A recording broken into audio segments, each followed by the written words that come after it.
नमस्कार। जनसारथी न्यूज़ की special report में आपका स्वागत है। इस रिपोर्ट में हम आपको बताने जा रहे हैं कि आखिर क्या वजह रही जिसके चलते लोकसभा चुनाव के ठीक पहले क्षत्रिय समुदाय के लोगों ने अचानक बीजेपी के खिलाफ मोर्चा खोल दिया। आखिर क्या वजह रही जिसके चलते ठाकुर राजपूत बीजेपी से नाराज दिखाई दे रहे हैं।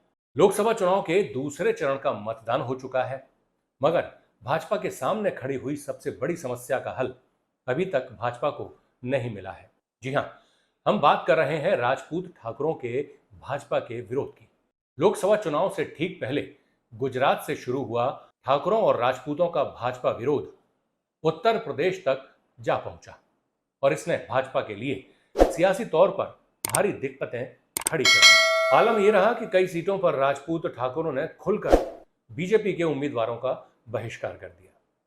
इस मौके का लाभ उठाकर विपक्षी दलों ने ठाकुर राजपूत वोट अपने पाले में करने की काफी कोशिश की। सहारनपुर और मुजफ्फरनगर लोकसभा सीटों पर इसका असर साफ देखने को मिला। इस बीच अब राष्ट्रीय लोकदल यानी रालोद के चीफ जयंत चौधरी का भी ठाकुरों राजपूतों को लेकर बयान सामने आया है।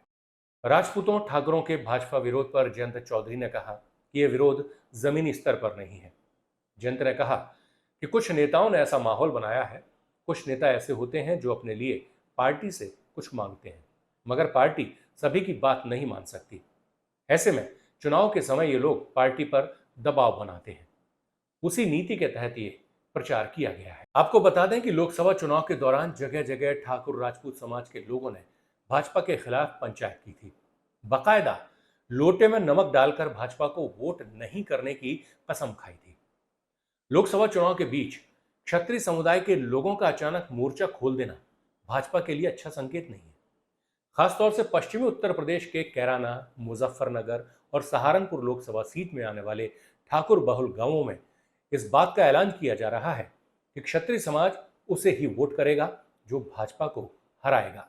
क्षत्रिय समाज के इस फैसले के बाद सवाल उठ रहे हैं कि क्या क्षत्रिय समाज के वोटर भाजपा से नाराज हो गए हैं। दरअसल क्षत्रिय समाज के कई संगठनों ने यूपी से लेकर गुजरात तक यही माहौल बना रखा है। पश्चिमी यूपी में 4 क्षत्रिय पंचायत करने का ऐलान भी हुआ। साथ ही दावा है कि बीजेपी को हराने वाले उम्मीदवारों का समर्थन किया जाएगा। सहारनपुर में क्षत्रिय समाज की पंचायत हुई। इसमें मंच पर लगे बैनर पर लिखा था क्षत्रिय स्वाभिमान महाकुंभ। यहां नानौत में ठाकुर समाज के हजारों लोग जुटे। मंच से बीजेपी को हराने की कस्में खाई गई। यहां यह भी आरोप लगे कि बीजेपी राजनीतिक रूप से ठाकुर समाज को खत्म करना चाहती है। क्षत्रिय समाज के नेताओं का भी यही कहना है। अब आपको बताते हैं कि आखिर अचानक ऐसा क्या हुआ जो क्षत्रिय समाज बीजेपी के विरोध में सड़कों पर उतर आया। दरअसल माना यह जा रहा है कि यूपी में क्षत्रिय समाज के नाराज होने की कहानी गाजियाबाद से शुरू हुई, जब मोदी सरकार में मंत्री जनरल वीके सिंह का टिकट काट दिया गया। अब यहां से अतुल गर्ग चुनाव लड़ रहे हैं। हालांकि पीएम नरेंद्र मोदी ने गाजियाबाद के रोड शो में अपनी गाड़ी में गर्ग के साथ जनरल सिंह को भी रखा था। इसके अलावा इस पूरी नाराजगी का कनेक्शन गुजरात से भी जोड़ा जा रहा है। दरअसल केंद्रीय मंत्री पुरुषोत्तम रूपाला राजकोट से चुनाव लड़ रहे हैं। मंत्री पुरुषोत्तम ने एक कार्यक्रम में कहा था कि जब ठाकुर राजाओं ने हथियार डाल दिए थे और अंग्रेजों से हाथ मिला लिया था, तब दलितों ने हथियार उठाकर लड़ाई को जारी रखा था। हालांकि क्षत्रिय समाज की नाराजगी के बाद मोदी सरकार के मंत्री ने माफी भी मांग ली थी, लेकिन लगातार हो रहे विरोध के बाद यह माना जा रहा है कि क्षत्रियों की नाराजगी अभी शांत नहीं हुई है। वहीं ठाकुरों की नाराजगी की एक वजह सम्राट मिहिर भोज को गुर्जर बताना भी माना जा रहा है। उनके एक बयान के खिलाफ क्षत्रिय संगठनों ने आंदोलन शुरू कर दिया। कुछ महिलाओं ने तो जौहर करने की घोषणा तक कर दी। विवाद बढ़ा तो रूपाला ने माफी मांग ली। बावजूद इसके क्षत्रिय संगठन ऐसा माहौल बना रहे हैं कि बीजेपी उनकी दुश्मन है। बीजेपी ने अब तक यूपी में 63 सीटों पर टिकट फाइनल किए हैं। इनमें 8 क्षत्रिय हैं। इनमें मुरादाबाद से सर्वेश सिंह, लखनऊ से राजनाथ सिंह, अकबरपुर से देवेंद्र सिंह भोले, हमीरपुर से पुष्पेंद्र सिंह चंदेल, फैजाबाद से लल्लू सिंह, गोंडा से कीर्तिवर्धन सिंह, डुमरियागंज से जगदम्बिका पाल और जौनपुर से कृपा शंकर सिंह को टिकट दिया गया। यूपी में राजपूतों की आबादी 10% के करीब है। इतना ही नहीं, 80 लोकसभा सीट में से 15 सीट्स पर क्षत्रिय समाज का मजबूत दखल है। लेकिन उसके बाद पश्चिमी यूपी की 26 सीटों में से केवल मुरादाबाद सीट पर ही ठाकुर प्रत्याशी को मैदान में उतारा गया। वहीं गाजियाबाद सीट से जनरल सिंह का टिकट काट दिया। इसी वजह से बीजेपी कैसरगंज सीट से सांसद ब्रजभूषण शरण सिंह का टिकट नहीं काट पा रही। संगीत सोम जैसे फायर ब्रांड नेताओं को टिकट न मिलना भी एक नाराजगी का कारण है।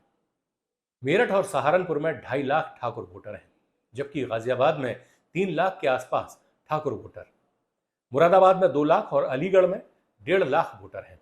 बाकी अन्य सीटों पर भी ठाकुर बिरादरी के वोटर ठीक ठाक संख्या में हैं। दरअसल यूपी, एमपी और गुजरात समेत कई राज्यों में बीजेपी की ताकत का आधार क्षत्रिय समाज का साथ आना माना जाता है। राजनीतिक गलियारों में क्षत्रियों को लेकर यहां तक कहा जाता है कि ठाकुर नेता भले ही शारीरिक रूप से किसी अन्य दल के साथ खड़े हों, लेकिन उनका मन बीजेपी के साथ होता है। यही वजह है कि बीजेपी पर समय समय पर सवर्णों की पार्टी होने का टैग भी लगा है। वहीं क्षत्रिय समाज से आने वाले योगी आदित्यनाथ के मुख्यमंत्री बनने के बाद ठाकुर बिरादरी पूरी तरह से बीजेपी के साथ जुड़ गई।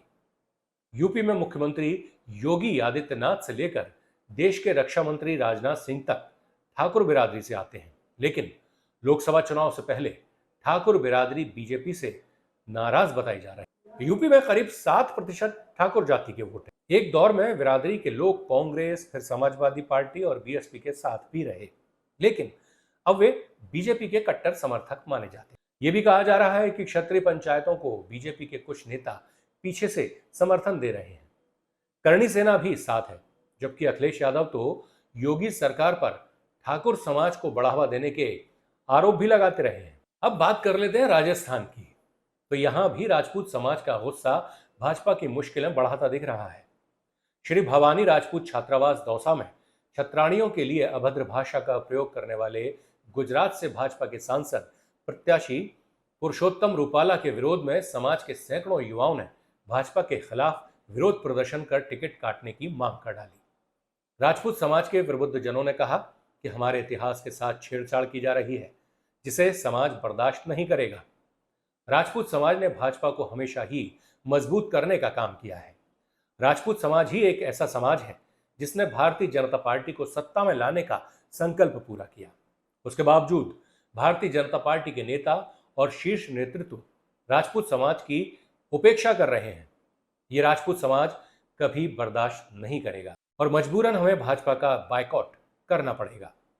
साथ ही यह भी कहा कि राजपूत समाज के युवाओं ने भाजपा को खड़ा करने में और संघर्ष के समय में साथ देने में कोई कसर नहीं छोड़ी।